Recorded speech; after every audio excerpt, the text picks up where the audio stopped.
दोस्तों इस वीडियो के अंदर बात करने वाले हैं ठीक 6 घंटे पहले बाजार को लेकर काफी बड़ी अपडेट आते हुए देखने को मिल रही है। आप देख सकते हैं न्यूज मैंने आपके सामने ओपन कर रखी है जिसमें India's forex reserve hit a new low. RBI force to spend 118 billion US dollar to defend Indian rupees. तो अल्टीमेटली जैसा कि आपको पता होगा कि हर वीक इंडिया के फॉरेक्स रिजर्व्स के नंबर्स डिक्लेयर होते हैं सैटरडे के दिन। तो यहां पर आज के दिन भी हमें इंडिया के फॉरेक्स रिजर्व के नंबर्स यहां पर रिलीज होते हुए देखने को मिल रहे हैं, जिसमें अगेन सबसे बड़ी गिरावट हमें देखने को मिल रही है। और किसी भी कंट्री के लिए उसके फॉरेक्स रिजर्व डिक्लाइन होना, उसके फॉरेक्स रिजर्व का गिरना एक बहुत बड़ा नेगेटिव सेंटिमेंट क्रिएट करता है। कंप्लीट न्यूज आप देख सकते हैं। According to information made public by the Reserve Bank of India, the third largest economy in Asia, foreign exchange reserve decreased by 3.85 billion US dollar to 524.52 billion US dollar for the week ending 21st October।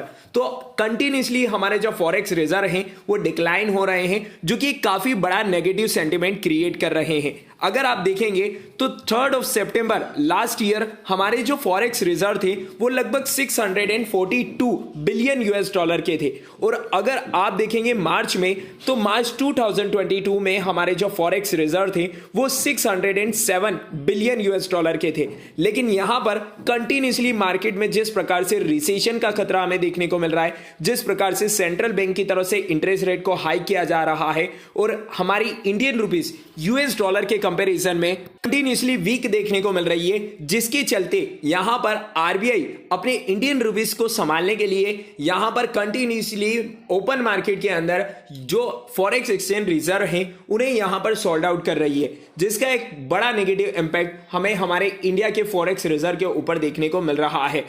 देख सकते हैं RBI force to spend 118 billion US dollar to defend Indian rupees. तो यहां पर Indian rupees को संभालने के लिए कंटिन्यूसली आरबीआई ओपन मार्केट के अंदर जो डॉलर है उसे बेच रही है और इसके चलते यहां पर इंडियन रुपीस को स्टेबल करने की बात करी जा रही है। यहां पर 3 नवंबर के दिन जो आरबीआई की मीटिंग होने वाली है, जो अनशेड्यूल्ड मीटिंग एमपीसी की यहां पर बुलाई गई है, वो बहुत ज्यादा इंपॉर्टेंट हो जाती है, क्योंकि वहां पर हमें यह देखने को मिलेगा कि अभी तक आरबीआई जो इन्फ्लेशन को कंट्रोल करने के लिए नाकाम रही है, उसके पीछे वो क्या क्लैरिफिकेशन देती है, क्या एक्सप्लेनेशन देती है। अगर निफ्टी की परफॉर्मेंस की बात करी जाए तो लास्ट ट्रेडिंग सेशन के अंदर हमें निफ्टी के अंदर 50 पॉइंट की तेजी देखने को मिली है। लेकिन अगर निफ्टी फ्यूचर क्यों देखेंगे आप, तो निफ्टी फ्यूचर काफी ज्यादा पॉजिटिव हमें देखने को मिल रहा है और साथ ही साथ 18,000 रुपए के लेवल्स को निफ्टी फ्यूचर्स ने यहां पर अचीव भी कर लिया है। तो इस तेजी के पीछे की वजह की अगर जानने की कोशिश करें तो अमेरिका के बाजार से काफी पॉजिटिव सेंटीमेंट यहां पर निकल कर आ रहे हैं। देख पाएंगे डॉ जोन्स के अंदर हमें लास्ट ट्रेडिंग सेशन में लगभग 800 पॉइंट से भी ज्यादा की तेजी देखने को मिल रही है। और ये वीक यानी कि पूरा लास्ट वीक डॉ जोन्स के लिए, यूएस के बाजार के लिए बहुत ही स्पेशल रहा है। फर्स्ट टाइम हमें पिछले 1 साल में डॉ जोन्स के अंदर 5.5% की तेजी देखने को मिली है, यानी कि ऑलमोस्ट 1670 पॉइंट की तेजी हमें डॉ जोन्स के अंदर देखने को मिल रही है। पूरे वीक मार्केट यूएस का काफी पॉजिटिव हमें देखने को मिला है और उसी का एक पॉजिटिव सेंटीमेंट हमें इंडियन स्टॉक मार्केट के ऊपर भी देखने को मिल रहा है। और आप नेस्डेक को भी देखेंगे, जहां पर हमारी आईटी कंपनीज लिस्टेड हमें देखने को मिलती है, वहां पर भी हमें काफी अच्छी तेजी देखने को मिल रही है। कल के दिन नेस्डेक के अंदर भी हमें ऑलमोस्ट 300 पॉइंट की तेजी देखने को मिली है। और इस पॉजिटिव सेंटीमेंट के पीछे का अगर रीजन जानने की कोशिश करें तो क्रूड ऑयल की प्राइसेस कंटिन्यूसली वीक होते हुए देखने को मिल रहे हैं, जो कि अल्टीमेटली यूएस के बाजार के ऊपर एक पॉजिटिव इंपैक्ट डाल रहे हैं। और साथ ही साथ यूएस के अंदर जो क्वार्टर थ्रू के रिजल्ट की सीरीज चल रही है वो भी काफी अच्छी हमें देखने को मिल रही है। बात करें कि यदि आपने मार्केट में इन्वेस्टमेंट कर रखा है तो क्या पोजीशंस आपको यहां पर लेकर चलना है, तो निफ्टी के अंदर मंडे के दिन आपको काफी अच्छी गैप अप ओपनिंग देखने को मिल सकती है, अगर कोई नेगेटिव न्यूज यहां पर संडे को निकलकर नहीं आती है तो, क्योंकि निफ्टी फ्यूचर्स के अंदर हमें 18,000 रुपए के लेवल्स देखने को मिल रहे हैं। तो बात करें निफ्टी के लिए क्या लेवल्स इंपोर्टेंट होने वाले हैं, तो 18,000 रुपए का रेजिस्टेंस आप निफ्टी के लिए नेक्स्ट वीक में लेकर चल सकते हैं, क्योंकि नेक्स्ट वीक बहुत ज्यादा इंपोर्टेंट होने वाला है, क्योंकि इसी वीक में हमें फेड की मीटिंग तो देखने को मिलने ही वाली है, लेकिन साथ ही साथ एमपीसी की भी अनशेड्यूल्ड मीटिंग देखने को मिलने वाली है।